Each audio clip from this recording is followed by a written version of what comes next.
À une quarantaine de kilomètres de Bordeaux, cet avion survole l'un des plus prestigieux territoires viticoles de la Gironde, le Saint-Émilionnais. À bord, le géographe Raphaël Schirmer. Il mène des recherches sur la vigne et le vin et il doit aujourd'hui survoler quelques-unes des grandes appellations du département. Son vol débute au-dessus de Saint-Émilion. Édifié dans le creux d'une petite vallée calcaire, une combe, ce village médiéval a donné son nom à un vignoble d'exception. On est à l'aplomb de Saint-Émilion, dans une région qui a réussi à se hisser à un niveau mondial. C'est un vignoble qui demande un travail très exigeant. Et on commence à percevoir des châteaux, il y en a un juste en dessous de nous, très imposant. Sur les côtés, les chais, les cuviers, donc cuviers qui permettent la vinification et chais, l'élevage des vins.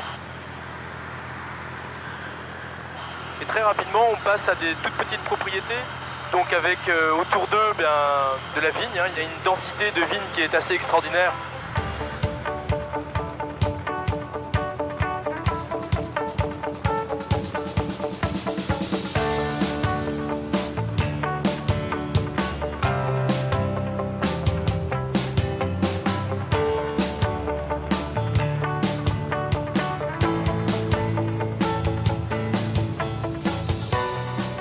Quasiment un cinquième du département qui est couvert en vigne.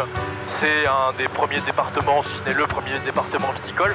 Ça me fait penser pratiquement à une sorte de jardin cultivé depuis des siècles, dont la vocation est de produire des vins de qualité.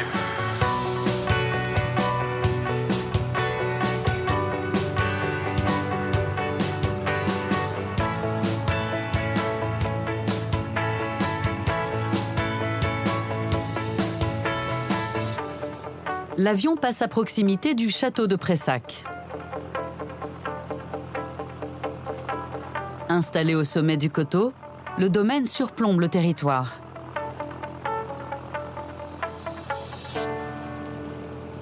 Et ce qui fait vraiment la particularité du Bordelais, ce sont les châteaux, très imposants, et qui fait qu'aujourd'hui, la plupart des gens, lorsqu'ils achètent un vin de Bordeaux, recherchent un vin de château.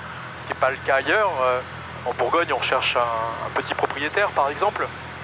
Dans d'autres régions, on cherchera le vin d'une marque, comme en Champagne ou dans le Cognac.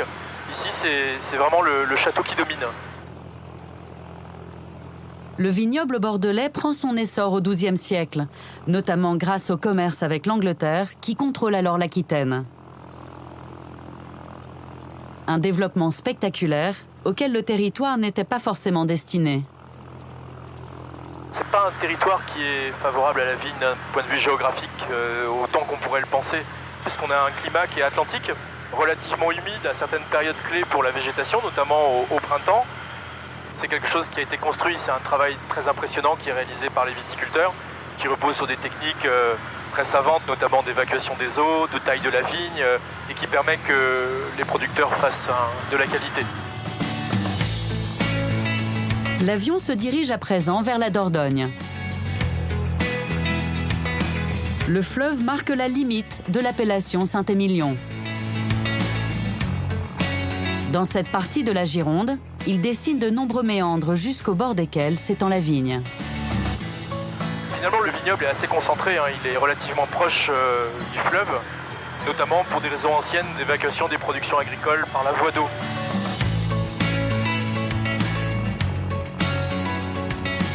À l'ouest de Saint-Émilion, la ville de Libourne s'est développée grâce au rôle commercial de la Dordogne. Dès la fin du Moyen Âge, la cité est un port majeur par où transitent les marchandises. Pendant des siècles, tous les vins de la région ont été acheminés par la Dordogne et la Garonne jusqu'à Bordeaux. De là, ils étaient chargés sur des bateaux et repartaient par l'estuaire de la Gironde en direction de l'Atlantique et de l'Europe du Nord.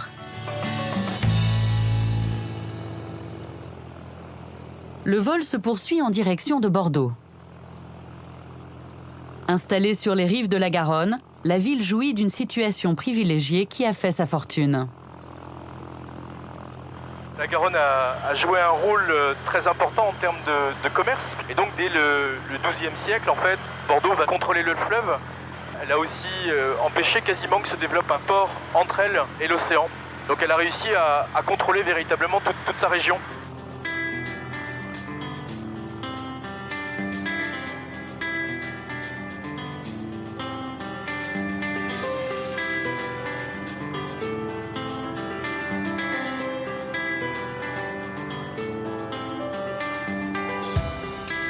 C'est ici, sur les quais du port de la Lune, que les bateaux accostaient. Le quartier des Chartrons, qui se développe à partir du XVIIe siècle, témoigne de ce riche passé commercial. La particularité des Chartrons, c'est que c'est un quartier qui était complètement dévolu au vin. Ce sont une longue succession d'entrepôts complètement perpendiculaires au fleuve qui permettaient aux négociants de Bordeaux de stocker les vins, de les élever avant de les vendre à l'étranger. Toutes les petites ruelles qui sont adjacentes, toutes parallèles les unes aux autres, eh bien, permettaient d'amener les tonneaux vers les bateaux qui venaient les charger à ce moment-là sur les quais.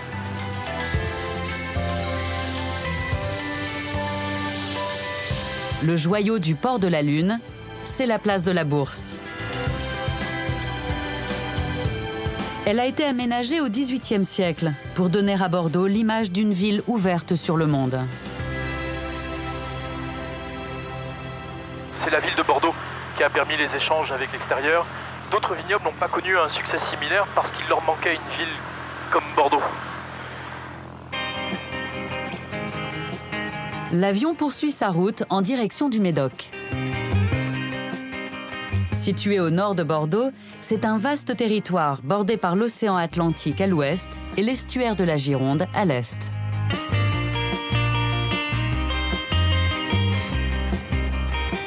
Aux portes de l'agglomération bordelaise, Raphaël survole un paysage de marais. Ces zones humides recouvraient autrefois une grande partie de la région. Elles ont été asséchées au XVIIe siècle par des ingénieurs hollandais, favorisant le développement du vignoble médocain.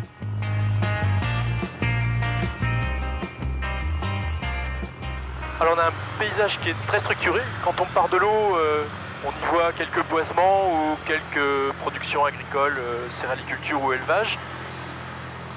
Et puis dès qu'on va prendre un tout petit peu d'altitude, et quand je dis de l'altitude, c'est vraiment 5 mètres, 10 mètres à peine, on arrive sur des croupes de graves, ces petits reliefs sur lesquels on trouve de la vigne, qui sont ces restes de terrasses qui ont été déposés petit à petit par la Garonne et maintenant par l'estuaire de la Gironde. Donc ça donne l'impression d'un bombement qui est recherché pour la viticulture de qualité. Ces terres favorables à la vigne sont limitées à l'ouest par la forêt des Landes girondines et à l'est par les rives de l'estuaire. La bande de vigne est assez étroite, on doit faire à peu près une dizaine de kilomètres, voire davantage vers l'intérieur. Et en revanche, très très longue. On a vraiment un développement qui se fait du sud en direction du nord, ce qui a facilité la mise en place d'une route, dite route des châteaux, qui permet de passer de village en village et de château en château.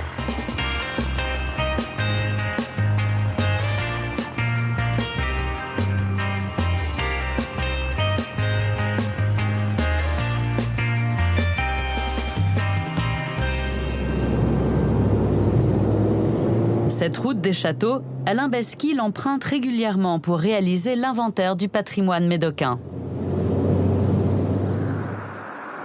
Nous sommes sur la départementale 2, qui est un petit peu la route enchantée, puisqu'elle elle traverse les principales appellations du Haut-Médoc, les appellations extrêmement prestigieuses, avec des reliefs, comme vous pouvez le constater, qui sont très peu marqués. Une route qui sillonne, qui serpente entre les vignes. Ici, c'est les vignes qui commandent et pas la route.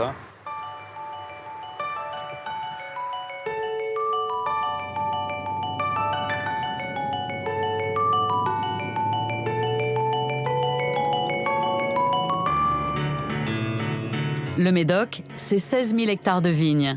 Une mosaïque qui s'étire jusqu'aux abords des villages. On se rend compte que la vigne, Elle est au plus près des habitations, au plus près du bourg.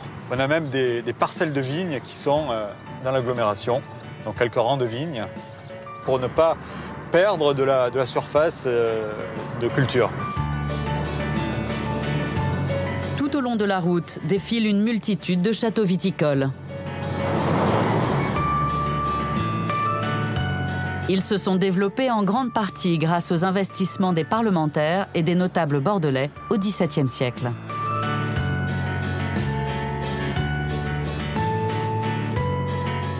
Les parlementaires ont trouvé finalement dans le Médoc un nouvel Eldorado. Et donc ils ont commencé à faire l'acquisition de propriétés qui étaient d'abord plutôt fragmentées et progressivement ils ont réussi à constituer des propriétés d'un seul tenant. Et c'est comme ça que d'exploitation viticole, on en est venu à des véritables châteaux viticoles dans cette région du Médoc. Parmi eux, Château Giscourt. À l'origine, c'est un donjon défensif. Il est transformé en exploitation viticole au XVIe siècle et devient peu à peu un domaine prospère. Le modèle type des châteaux médocains. Là, nous sommes sur la cour d'honneur du château Giscourt. Et là, nous avons les trois grands éléments qui constituent le château viticole, avec la partie résidentielle, qui est cette grande demeure qui a été construite dans les années 1825. Et puis, les deux ailes de dépendance, à savoir les écuries de Monte, et puis surtout les bâtiments de vinification sur la droite, à savoir le cuvier et les chais à barriques. Dans le Bordelais, le château désigne l'ensemble du domaine viticole.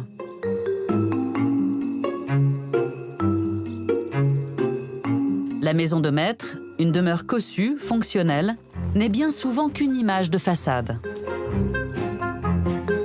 C'est une construction qui est assez étroite. On avait besoin ici d'avoir une vitrine. Donc on a une façade qui est développée en largeur, qui se déploie en largeur, qui a été rhabillée, réaménagée. On a mis des ornements, des colonnes, mais on n'a pas besoin d'avoir un château très développé parce que ce n'est pas un château dans lequel on vit toute l'année.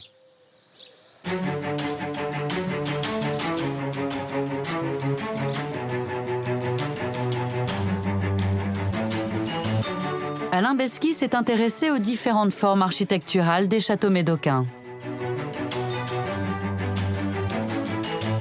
Le château d'inspiration Renaissance, comme ici, au château Clément Pichon.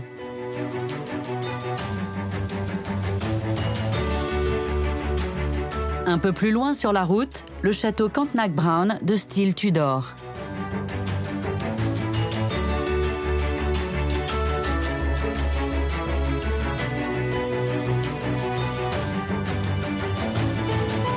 Ou encore le château médiéval, comme le château de Lamarque, reconverti en domaine viticole.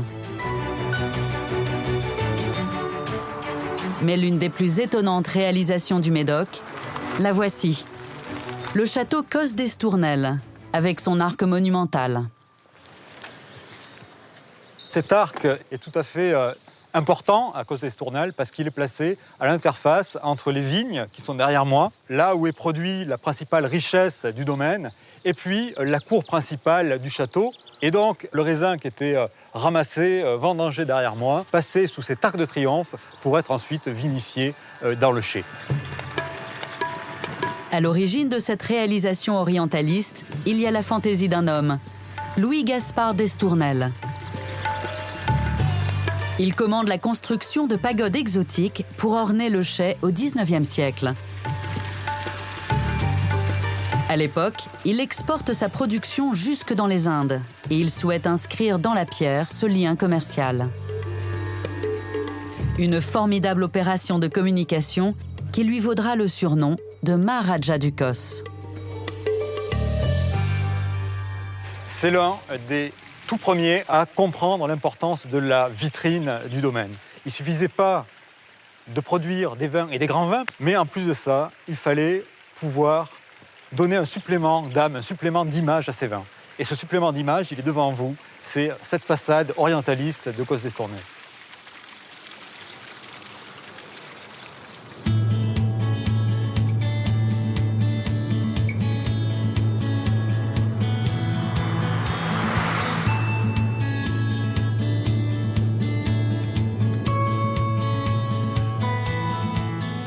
qu'il faut voir, c'est qu'au-delà de ces grands châteaux, tous les châteaux les plus prestigieux, on a des choses beaucoup plus modestes, puisqu'on peut aussi appeler château une petite exploitation agricole. Le château, c'est avant tout la marque, c'est avant tout la vigne.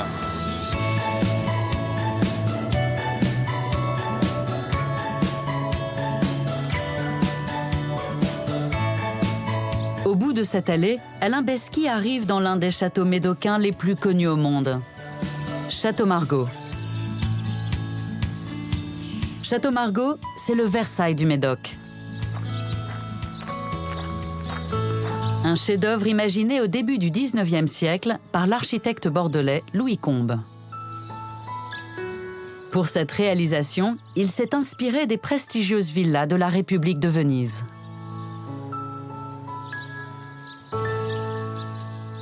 C'est une architecture très séduisante parce que c'est une architecture très bien dessinée, très bien proportionnée. Les architectes de la fin du XVIIIe siècle réalisaient des architectures de papier, dessinaient beaucoup leurs projets. Et cette façade est l'expression même de ce qui se fait de mieux en Médoc, en Bordelais, au début du XIXe siècle. Ici, c'est bien l'image de marque du vin qui est présentée dans cette façade. Moi j'aime la forêt. Moi j'aime la forêt. Parce qu'il y a des sangliers. Parce qu'il y a des sangliers. Dans le vignoble de Château Margaux, une centaine de personnes travaillent toute l'année. C'est ici que Céline Ayala a appris le métier. Je vois que vous êtes en forme. Ça va? Tout va bien? Tout va bien. Hein?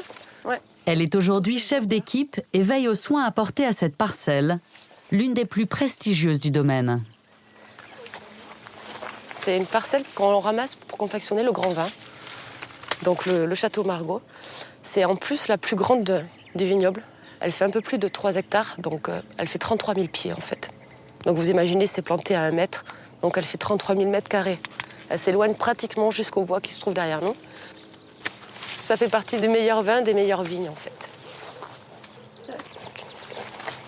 Donc la particularité de cette vigne, c'est qu'elle pousse sur les graves en fait. Les graves, c'est ce mélange de terre et de cailloux. Ça a ce pouvoir drainant qui fait que l'eau se draine doucement. Donc les pieds de vigne se servent, prennent ce qu'il y a à prendre, et hop, l'eau s'évacue, elle stagne pas, et c'est tout ce qu'il faut pour nos pieds de vigne. C'est l'idéal. Nous sommes au mois de juin. Céline et son équipe travaillent à une opération d'échardage. Là, ça suffit. Ouais. Et puis en plus, il n'y a pas d'entrecœur, là, ils sont tout petits.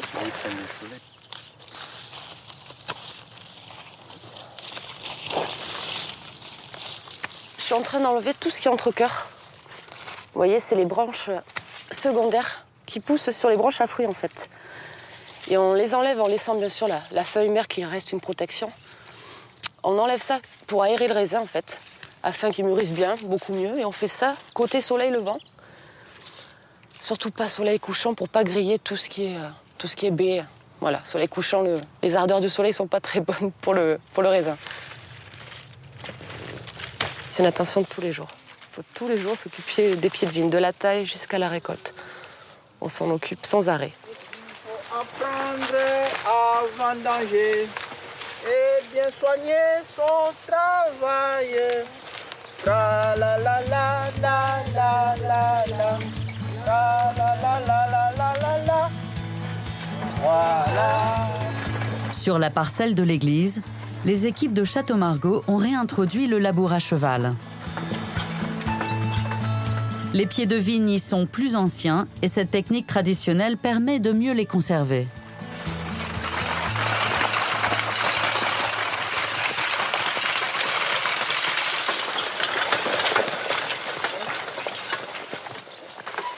Il faut travailler dans le calme avec les bêtes et faire vraiment attention, avoir les yeux grands ouverts. On travaille dans un des plus grands châteaux du monde, alors il faut travailler avec beaucoup de précision. Arrête un peu là, avec des animaux qui soient habitués, beaucoup de techniques. On fait beaucoup moins de dégâts qu'avec les engins mécaniques, donc on abîme moins, on casse moins de pieds, on conserve le peuplement, on conserve la densité de population. Voilà. Ouais.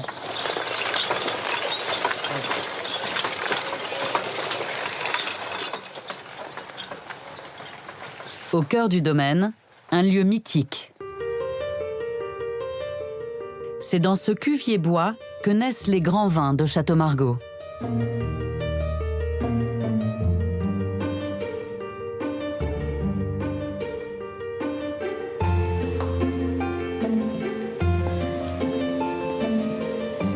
Non loin de là, le Saint des Saints, le chai de vieillissement. Nous sommes dans un des endroits les plus emblématiques de Château Margaux. C'est un chai qui a été construit à l'époque pour être le chai à barriques. On y mettait et on y met toujours 1000 barriques au sol, puisque les barriques n'ont pas changé ni de forme, ni de taille, ni d'aspect. Nous nous trouvons en fait devant à peu près le même spectacle, je dirais, qu'auraient eu nos prédécesseurs il y a 200 ans.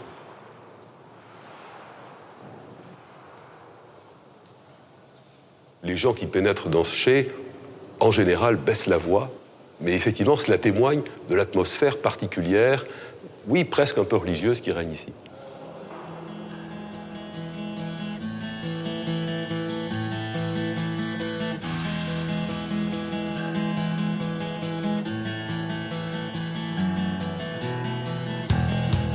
Nous quittons Château Margaux et le Médoc pour franchir l'estuaire de la Gironde.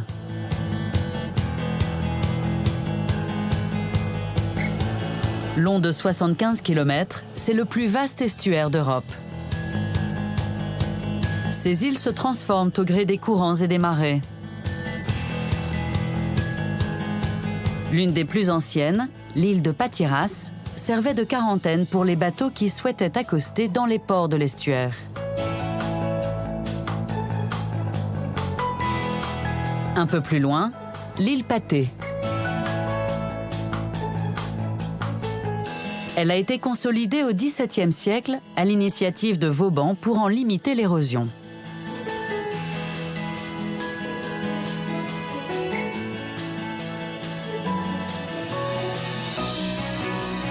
C'est ici qu'a été érigé le fort Patay. Il fait face à la citadelle de Blaye, la clé de voûte du système défensif imaginé par Vauban pour protéger le port de Bordeaux.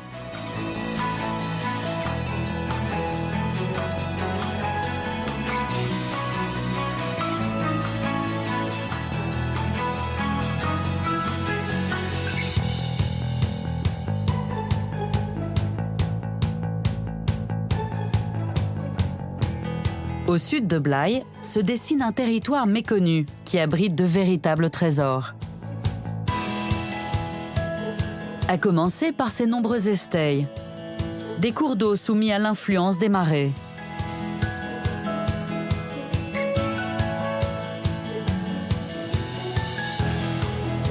Ici, on vit au rythme de la pêche et de la navigation. Nous arrivons au port de Roque-de-Thau, sur la commune de Goriac. Entouré de petites cabanes de pêche montées sur pilotis, les carlets, c'est l'un des derniers ports traditionnels de la région.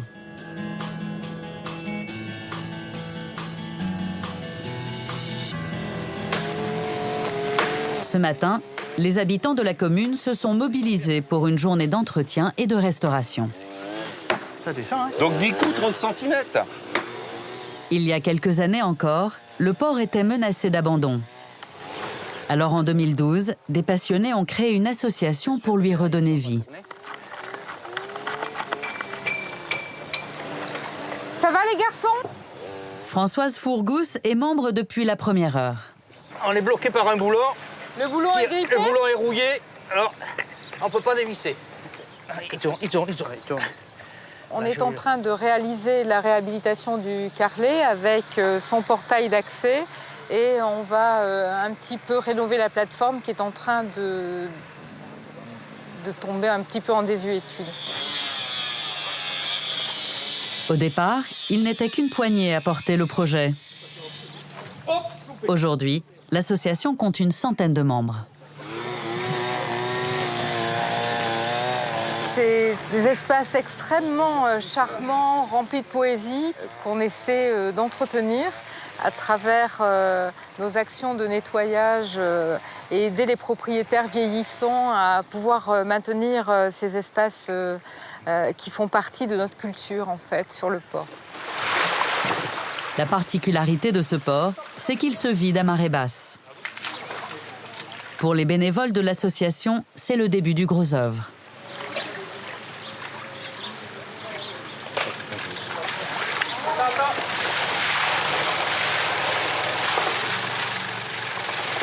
Là, on est en train de creuser une conche. Donc la conche, c'est le trou qui reçoit le bateau dans le port. Tous les 2 ans, il faut y revenir, quoi. La vase se réaccumule et en particulier s'il n'y a pas les bateaux. Le bateau fait un effet piston, il a tendance à rechasser la vase. Dès que le bateau il est plus stocké dans sa conche, la conche se remplit assez rapidement.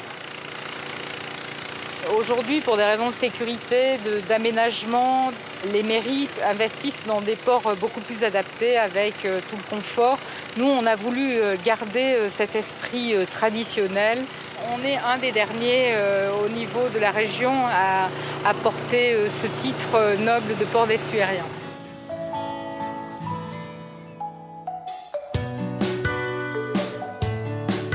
Le port de Roque-de-Thau est désormais une porte d'entrée privilégiée pour partir à la découverte des paysages de l'estuaire.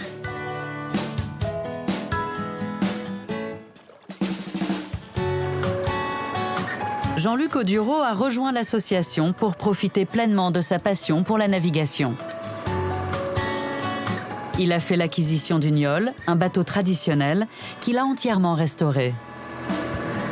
Je navigue souvent sur l'eau, là où on fait souvent le tour des îles. C'est un bateau qui me plaît, c'est un bateau qui est de la Gironde et j'aime bien. On passe partout avec, c'est un bateau superbe.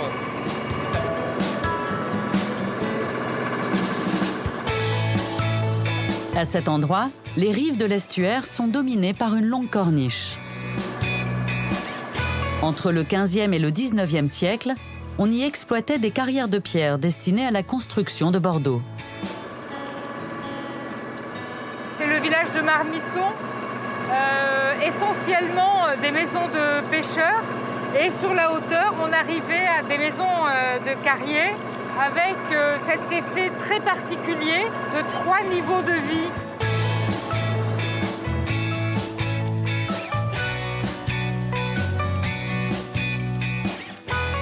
Sur un peu moins de 4 km, défile une succession de petits hameaux.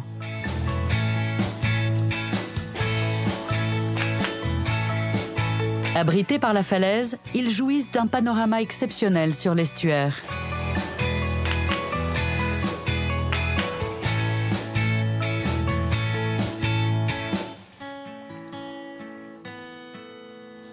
Là, on a une vue assez étendue sur l'estuaire avec le mélange des eaux de la Garonne et de la Dordogne, l'influence des courants, les couleurs, cet horizon extraordinaire sur le Médoc. Et puis en bas, on a la vie du bord de l'eau qui donne directement sur l'estuaire. Au pied de la falaise se cache un havre de paix. On y accède par cette route au charme pittoresque, un petit air de promenade des Anglais. Là, on est dans le quartier du Petit Nice. Ici, traditionnellement, vivaient les pêcheurs. Ils avaient leur petite maison au pied de la colline, avec ces petits jardins privatifs, ces jardins au bord de l'eau qui leur permettaient de partir à la pêche dès qu'ils le souhaitaient. Plus loin, on trouve les maisons des capitaines de navires, reconnaissables à leurs ancres de marine.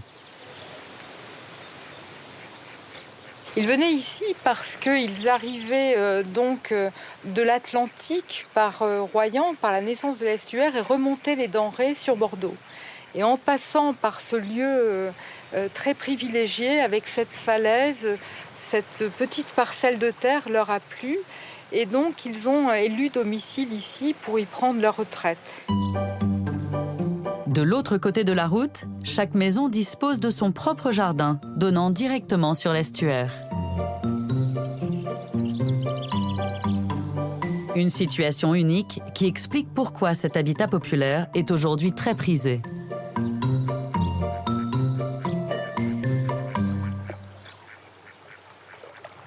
Cette parcelle d'estuaire, cette partie d'estuaire, ce petit espace-là t'appartient pour toi tout seul. On a un vrai sentiment de liberté. Ça, c'est énorme.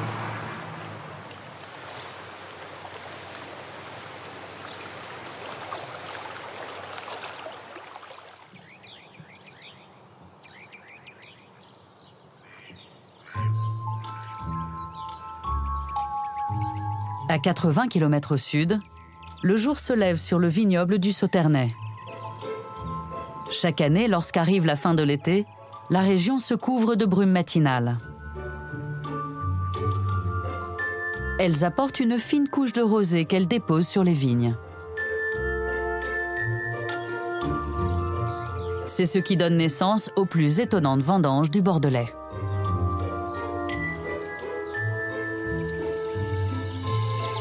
Installé sur la rive gauche de la Garonne, le vignoble du Sauternais comprend 2 appellations, Sauterne et Barsac, réputés pour leurs vins blancs liquoreux d'exception.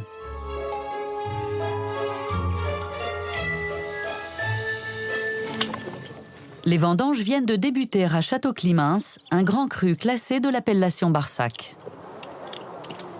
Tournez bien les grappes, hein, quand il y a du confit derrière, vous la ramassez. Oui, c'est bon, c'est confit. Dans le Sauternais, les vendanges ne ressemblent à aucune autre. Là, on n'a que de la jolie vendange qui est bien, avec une belle pourriture noble. C'est du raisin qu'on appelle confit. Il est vraiment très concentré. J'imagine qu'il y a plein de gens qui doivent trouver ça un peu dégoûtant, mais pour nous, c'est absolument magnifique. La pourriture noble, c'est le nom donné à un champignon microscopique, le Botrytis cinerea. Il se développe sur les grains de raisin sous l'action combinée des brumes matinales et du soleil. Botrytis cinerea, ça vient du latin cinerea, les cendres. Vous voyez là, c'est comme couvert de cendres. On voit le champignon qui se développe petit à petit et le raisin qui va se concentrer jusqu'à devenir un petit peu comme un raisin de Corinthe, mais couvert de cette espèce de pellicule cendreuse. Et ça, c'est ce qu'on appelle le confit, et ce qui est vraiment la quintessence de la pourriture noble. Pendant toute la saison des vendanges, il faut parcourir plusieurs fois les mêmes rangs de vignes, à la recherche de grappes suffisamment attaquées par le botrytis. Vérifie bien, là il y a une petite graine louche. Donc tu vois, c'est de la précision au grain près. Hein. Là tu recoupes. La règle d'or, c'est que le raisin doit être bien détaché. Dès qu'il est collé, c'est louche et là, il va falloir enlever cette partie-là. Donc tu vas couper d'abord les parties qui se détachent bien, qui sont bien confites et qui sont jolies. Mais là, à l'intérieur, j'ai un peu de moisissure qu'on voit par le fait que c'est collé. Et donc je vais devoir m'en débarrasser. Je prends tout ce qui est bien détaché, y compris les tout petits grains là qui sont jolis. Et après, je suis obligée en fait de me débarrasser de cette partie-là qui est toute collée et moisie. Moi, je considère que les vendangeurs ici sont de véritables artisans. Il est joli, non ?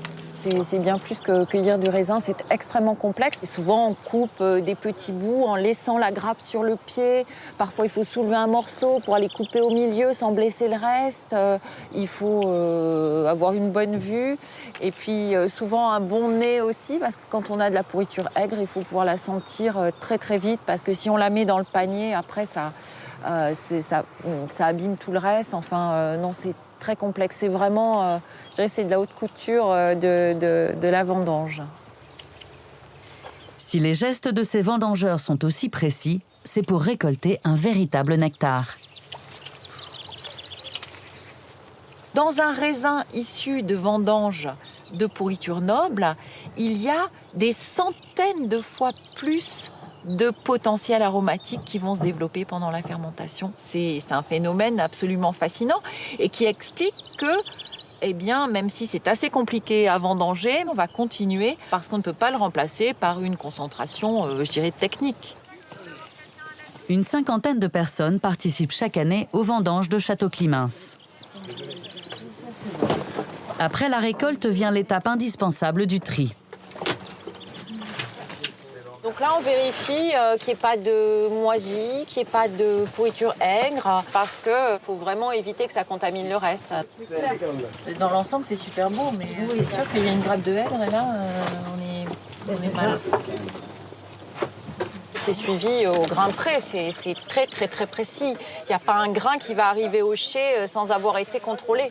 Ça, c'est très important.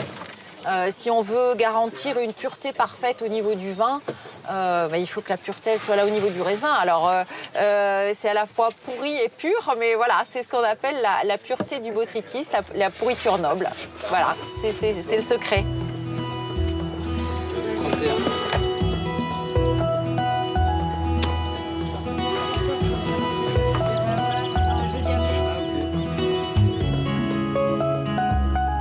En moyenne, les vendanges du Sauternais apportent un verre de vin par pied de vigne, contre une bouteille pour des vendanges habituelles.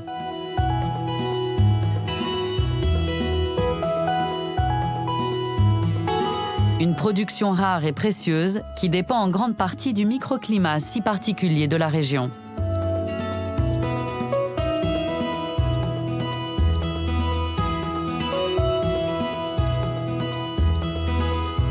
Et l'un des principaux acteurs de ce microclimat, c'est une rivière dissimulée au cœur de la forêt. Un cours d'eau réputé pour sa fraîcheur, le Ciron. Afin de préserver son écosystème fragile, Alexandra Quenu et Max Lapry veillent constamment à son entretien.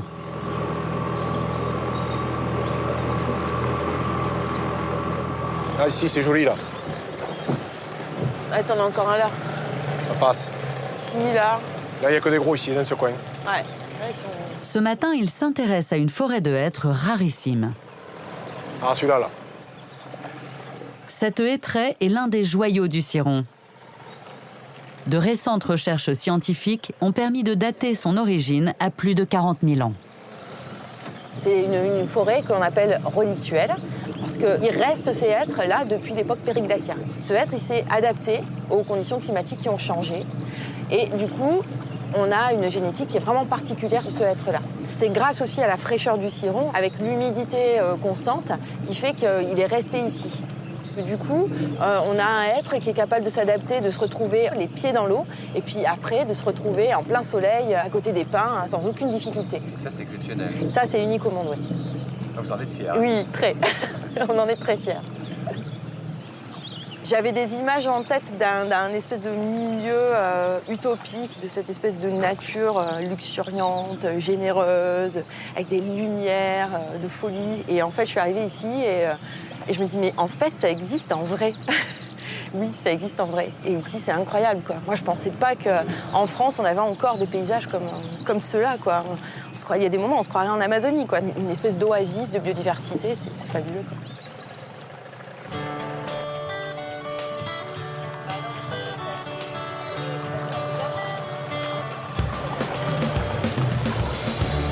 Né dans le département des Landes, le Ciron traverse le Sauternais avant de se jeter dans la Garonne. Tout au long de son cheminement, son débit augmente sous les apports de nombreux affluents. Il est abrité par une vaste couverture végétale qui joue un rôle déterminant dans la régulation du climat de la région.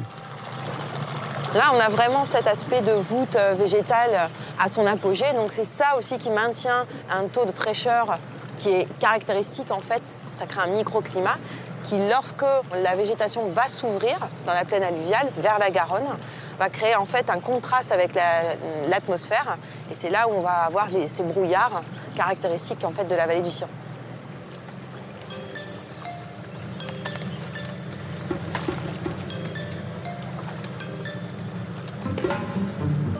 Sur une partie de son cours, la rivière creuse de profondes gorges dans le plateau calcaire.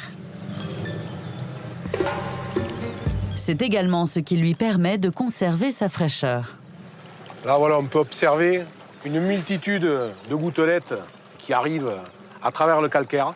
C'est de l'eau de pluie qui est tombée sur le bassin versant, qui est filtrée dans les sables et qui arrive par capillarité, qui transperce la couche de calcaire sur le bord du Ciron Elle arrive quasiment du cœur de la terre, donc elle est tempérée, elle ne se réchauffe pas.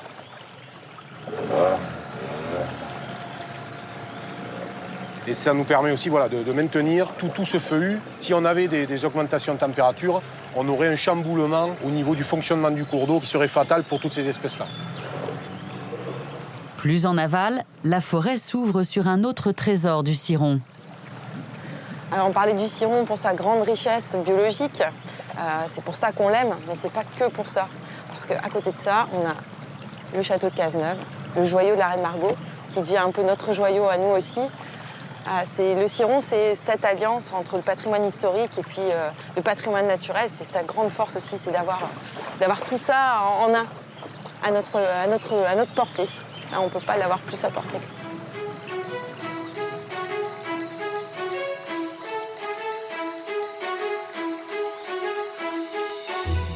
Depuis le XIe siècle, le château de Cazeneuve est la résidence privilégiée des ducs d'Albret.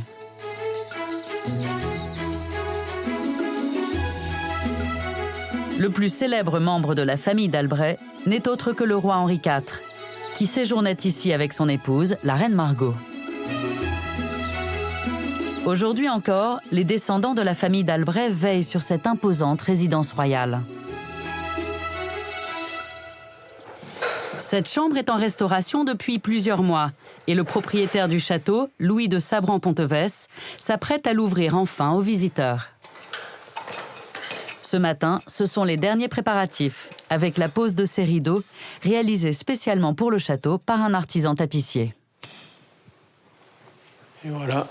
C'est un moment magique, hein, après 3 ans vraiment passés sur les papiers peints, sur les rideaux, sur la décoration, pour qu'elle soit effectivement comme elle était dans son jus au début du XXe. Voilà. Ouais. Et celui de droite, Michel, peut-être un peu là. Ouais, juste voilà, voilà, c'est parfait, là, c'est top, très bien. La chance de Cazeneuve, c'est d'avoir pu conserver l'intégralité de ses archives.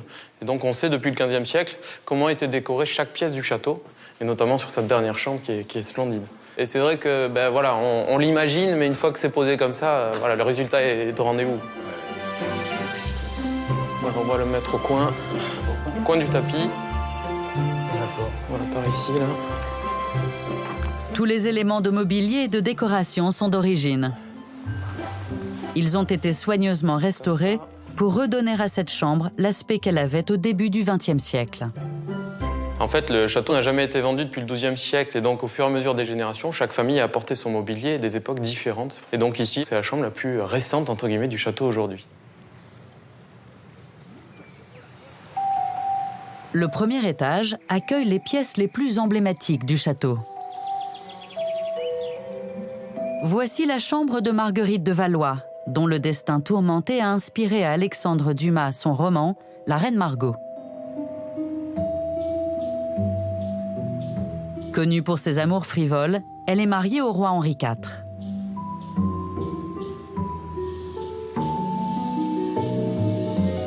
Les époux font chambre à part.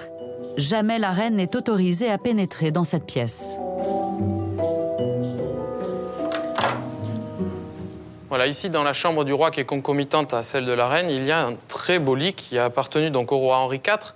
Et si on regarde juste au bout de ce lit, il n'y a qu'un oreiller, puisqu'à l'époque, c'était les rois qui allaient dans la chambre de la reine et certainement pas l'inverse. Faute d'héritier, le roi Henri IV demande l'annulation de son mariage. La reine Margot est assignée à résidence au château de Cazeneuve. C'est ici que la reine donc, passait la plupart de son temps. Et donc à Cazeneuve, elle recevait beaucoup de monde, et donc elle souhaitait bien entendu être vue en toutes circonstances, et elle avait fait apposer ce petit tableau d'elle sur la cheminée.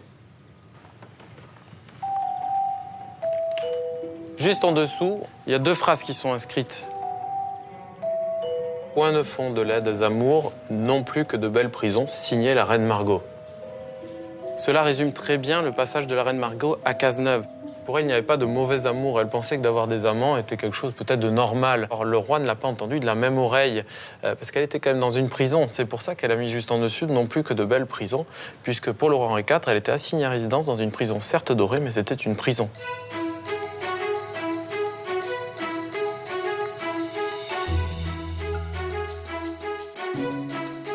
Au pied du château de Cazeneuve, le Ciron conserve lui aussi les traces du passage de la reine Margot.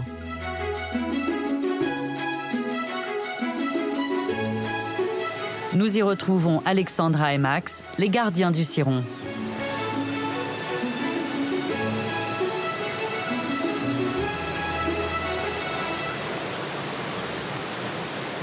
En fait, ici, la reine Margot venait attendre ses amants dans ce lieu. Et d'ailleurs, on y retrouve encore le banc, sans qu'elle est venue attendre ses amants et qui a été sculpté directement en fait, dans la roche calcaire d'ici.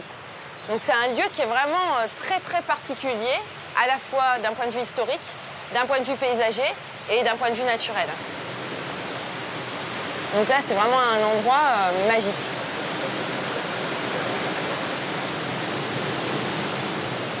Dernière mission de la journée pour Alexandra et Max. On a une belle trouée là, sans végétation. Là. Depuis 2013, ils ont mis en place un programme pour reboiser les rives défrichées par les intempéries ou les activités humaines. Ah, tu vois, il y a 2 arbres morts. Là, ça serait pas mal. Là. Allez, tu vas descendre. À la fin de l'été, ils collectent les graines des arbres dispersés par le vent sur les rives du Ciron. Ils les font germer en pépinière avant de venir les replanter. Du hêtre, mais aussi du charme, du chêne ou encore du tilleul. Vas-y, caliente là.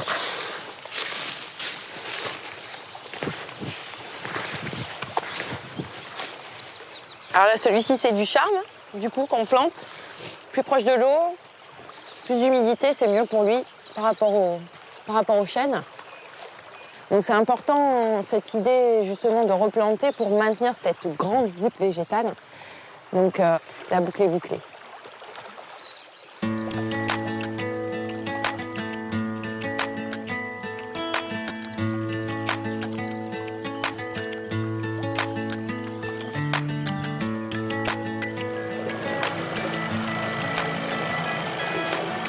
Ce ciron, c'est plus qu'un métier. C'est une passion, on y est tous les jours à le protéger par des petites actions comme ça qui semblent rien. À mesure voilà, que le ciron coule, nous, on intervient et quand on y pense, c'est vrai qu'il y a des plantations qui ont déjà 4 ans, qui font à peine 1 mètre de haut. Donc c'est vrai qu'on se dit on ne verra jamais des grands arbres comme on peut voir sur les bordures du Ciron. Mais dans 100 ans ou 200 ans, voilà, c'est des arbres qui auront pris leur place et qui serviront à équilibrer tout ce feuillu, quoi.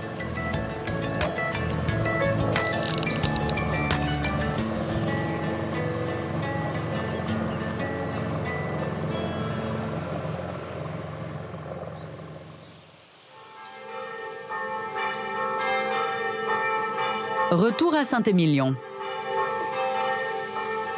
La cité et ses environs ont été classés par l'UNESCO au titre des paysages culturels en 1999. Et la meilleure manière de comprendre la richesse de ces paysages, c'est de monter au sommet de la flèche spectaculaire qui domine la cité.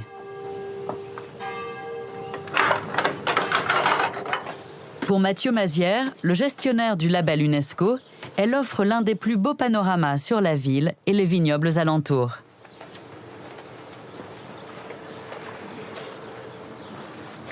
On a une vue époustouflante à 360 degrés où on voit vraiment cette interaction entre le non-bâti et le bâti, c'est-à-dire toutes ces maisons qui composent le village historique de Saint-Émilion, toutes les maisons, toutes les propriétés qui parsèment le territoire, et après, au-delà, tout le vignoble, tous les bois, toute cette vallée de la Dordogne sur un côté, et sur l'autre côté, le plateau de Saint-Émilion.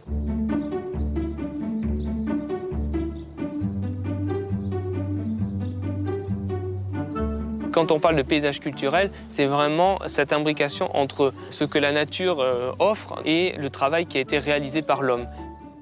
Avec une culture particulière, qui est la culture de la vigne, avec ce vin qui est connu dans le monde entier, dans une région délimitée avec précision. Donc c'est la juridiction de Saint-Émilion, c'est le village de Saint-Émilion et les communes alentours.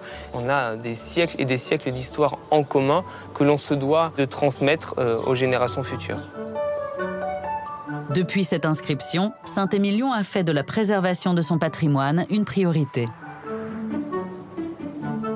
Sous la flèche, creusée dans la roche, se cache l'une des plus grandes églises monolithes d'Europe.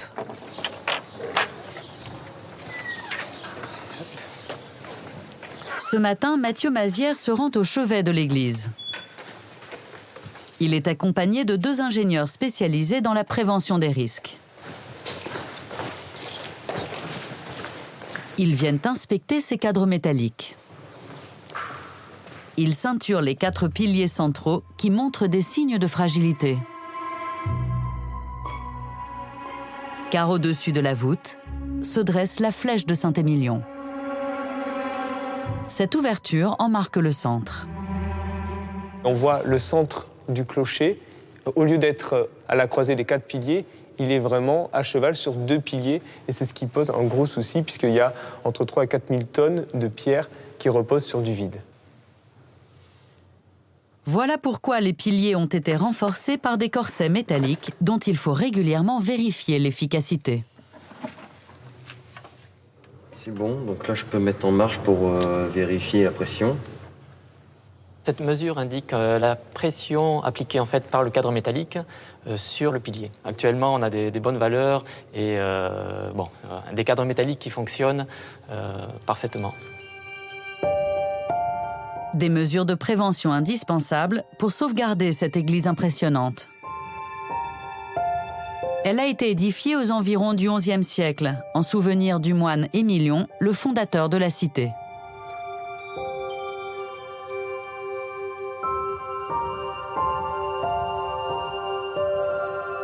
De précieux vestiges des éléments de décor originels ont été conservés.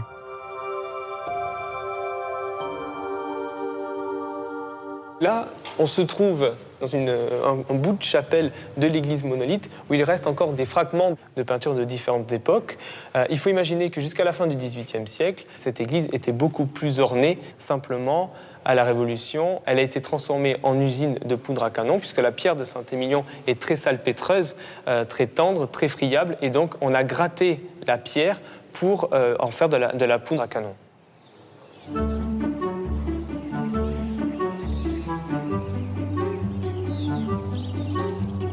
L'autre singularité de Saint-Émilion, ce sont ces petites ruelles caractéristiques que l'on appelle des escalettes.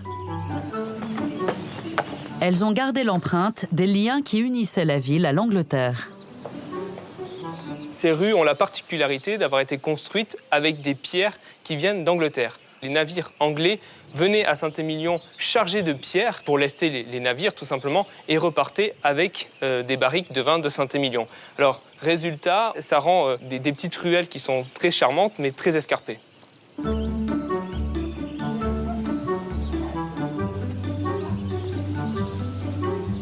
La ville abrite un riche patrimoine architectural. 17 monuments historiques et de nombreuses maisons médiévales témoignent du passé commercial de la cité.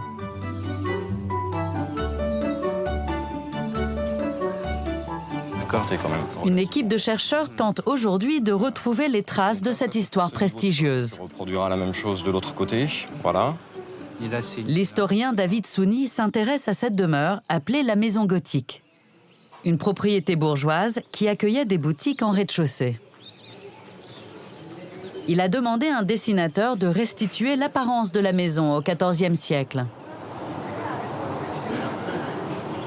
Sur cette façade, au niveau du rez-de-chaussée, on avait donc 2 ouvertures de boutiques, dont celle de gauche que l'on voit encore très bien aujourd'hui. Et au niveau de la naissance de l'arcade, on a 2 corbeaux, ces petites pierres là qui reviennent et qui portent un montant horizontal sur lequel venaient s'installer 2 volets supérieurs que l'on relevait le matin et 2 autres volets que l'on rabaissait. Ces volets relevés permettaient de protéger l'entrée de la boutique et ceux qui étaient rabaissés servaient d'étal pour présenter les produits. Comme ça, le client était à la lumière du jour. Il pouvait donc choisir le meilleur produit. Il pouvait le trier sur le volet. Et c'est de là que vient l'expression que l'on connaît aujourd'hui. Et ça nous vient tout droit de ces ouvertures de boutique.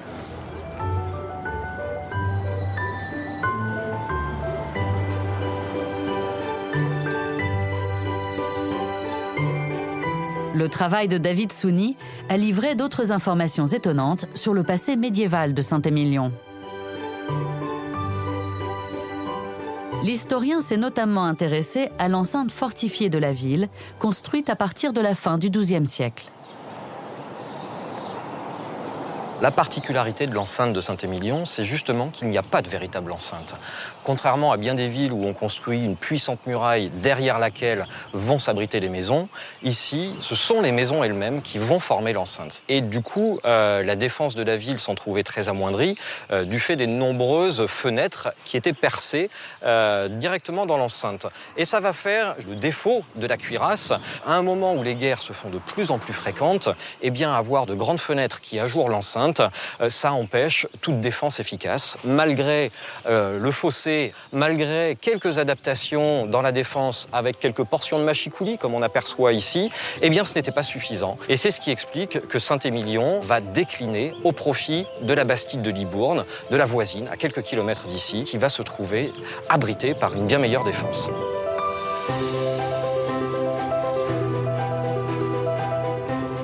L'inscription UNESCO concerne un territoire de près de 8000 hectares, regroupé autour de 8 communes. Elle souligne la qualité de ce vignoble historique qui a traversé les époques.